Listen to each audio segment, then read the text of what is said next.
Ukraine Crimea में समुद्र के रास्ते हमले कर रहा है, तो वहीं अब हूती ने भी लाल सागर में इजराइल की मुश्किलें खड़ी कर दी हैं। एक हफ्ते में हूती ने इजराइल के 3 जहाजों को टारगेट किया है। हूती इजराइल के जहाजों को नष्ट करने की बजाय उन्हें हाईजैक कर रहा है। गाजा में युद्ध विराम के बाद इजरायली सेना वेस्ट बैंक में ऑपरेशन चला रही है। कई जगहों पर बमबारी हुई है। हूती ने इसी का बदला लेने के लिए इजराइल के एक कार्गो शिप को अपने कब्जे में ले लिया है।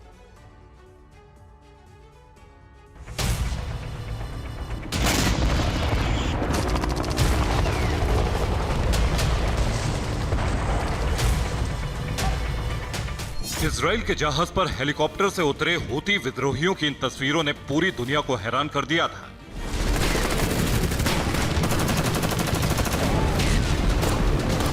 इजराइल के खिलाफ युद्ध की ये नई रणनीति है, जिसमें जमीन नहीं बल्कि पानी में प्रहार किया जा रहा है।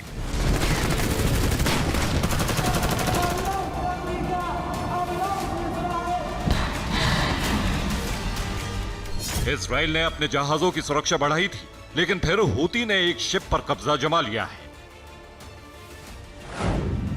इस जहाज का नाम जिम हाफिया है। जहाज कई कंटेनर लेकर सफर पर था।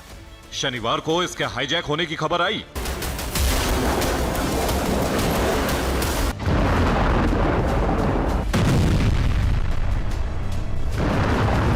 इजराइल हमास जंग के बीच हूती विद्रोहियों ने पिछले रविवार की देर शाम लाल सागर से एक कार्गो शिप गैलेक्सी लीडर को हाईजैक कर लिया था।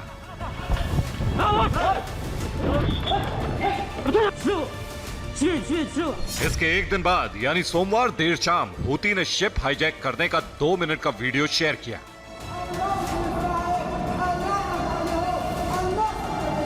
इसके बाद इजराइल के एक कारोबारी के कार्गो जहाज पर शुक्रवार की सुबह ईरानी ड्रोन से हमला किया गया।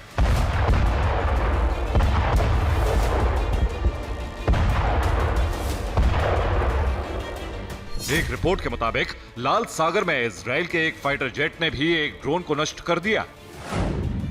ड्रोन इजराइल की सीमा की तरफ जा रहा था। इजराइल में घुसने से पहले ड्रोन नष्ट किया गया। हूती ईरान के आत्मघाती ड्रोन का इस्तेमाल कर रहा है।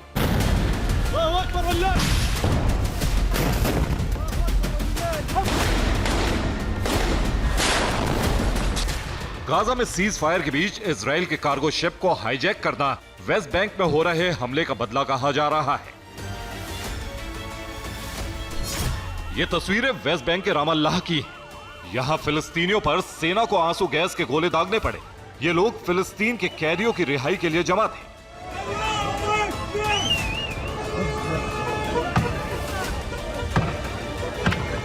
इजराइल ने सीज फायर के दौरान फिलिस्तीनी महिलाओं और बच्चों को रिहा किया है। जेनिन रिफ्यूजी कैंप में इजरायली सेना का ऑपरेशन जारी है। शनिवार को यहां कई जगहों पर बमबारी हुई, जिसके बाद कई जगहों पर आग लग गई। वेस्ट बैंक में इन्हीं हमलों की तस्वीरों के बाद हिजबुल्लाह और हूती ने इजराइल के लिए चेतावनी जारी की थी।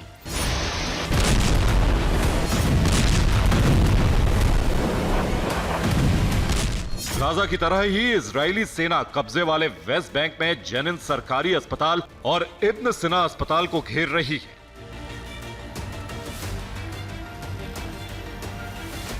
रिपोर्ट के मुताबिक यहां एम्बुलेंस की तलाशी ली जा रही है। अस्पताल में मौजूद मरीजों का भी आंकड़ा लिया जा रहा है।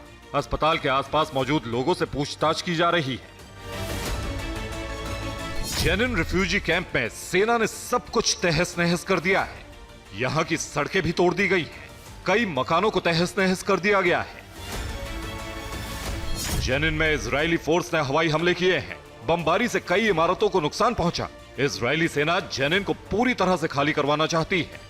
जेनिन में इस जंग की वजह आपको बताते हैं।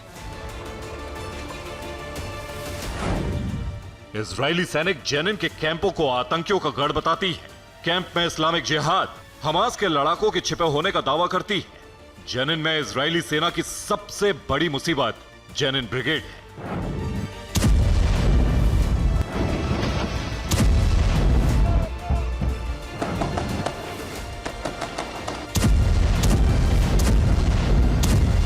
इजराइल में हमास के हमलों के बाद से ही इजराइल की सेना ने यहां सर्च अभियान शुरू कर दिया था।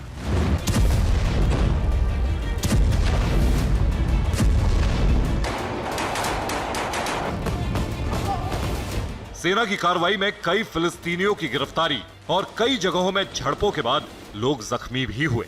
इसके बाद से ही यहां सेना के साथ हिंसा शुरू हुई, जिसे इजरायली सेना जेनिन ब्रिगेड और हमास के हमले बताती है।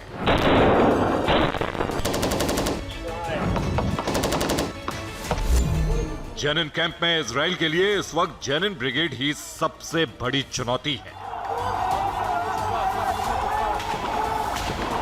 Bureau report, TV9 Bharatvarsh.